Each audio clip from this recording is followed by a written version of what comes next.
The sun hung low in the sky on the afternoon of July 28th, 2025, spilling golden light over the hills of the eastern region of Ghana. The wind rushed past a white Ford Transit bus filled with laughter, song, and the tired joy of youth returning from a weekend that had felt like a spiritual high. They were members of the Obogu branch of the Saviour Church's youth ministry, heading home after a vibrant church event that left their hearts light and their spirits renewed. Inside the bus, ages ranged from 4 to 21.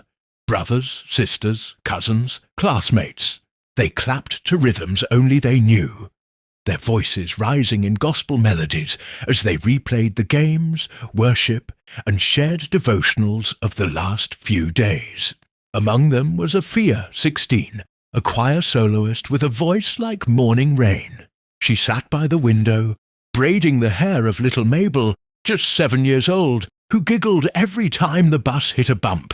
Kwesi, tall and shy, sat at the back, trying not to show how he watched Afia through the reflection in the glass.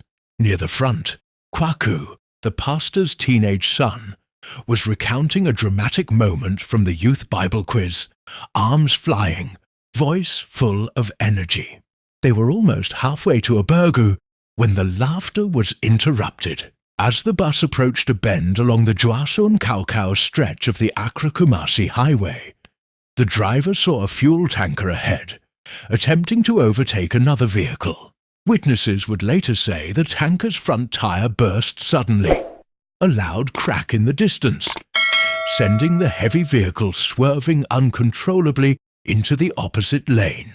The church bus had no time to react.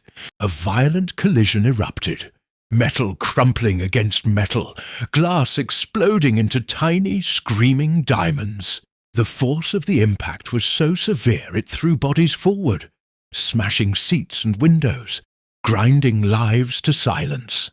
When bystanders arrived moments later, the highway was littered with shoes, Bibles, blood, and a haunting stillness. The once joyful bus now sat mangled in a ditch, its roof torn like paper, its insides exposed.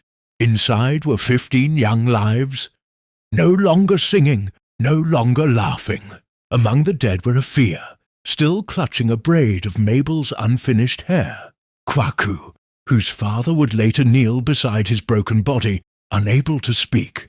Kwesi, whose journal, recovered from the wreckage, held a drawing of Afia he'd never shown anyone. They died instantly. Emergency responders rushed in. 4 survivors were pulled from the wreckage, critically injured but clinging to life.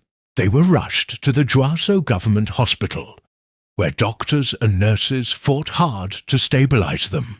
As of the latest reports, they were responding to treatment.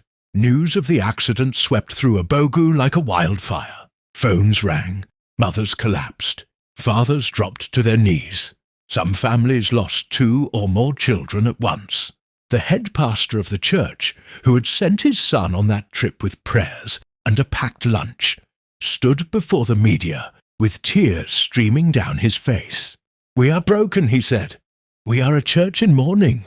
The Saviour Church of Ghana quickly moved to organize a mass burial in consultation with the families.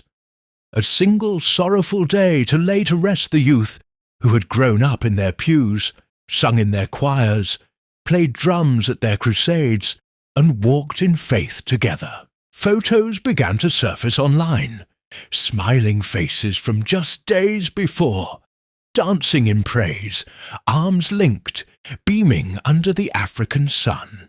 And then, silence. In the words of one grieving mother, "They went to worship and never came back, but maybe they're still singing just in another place."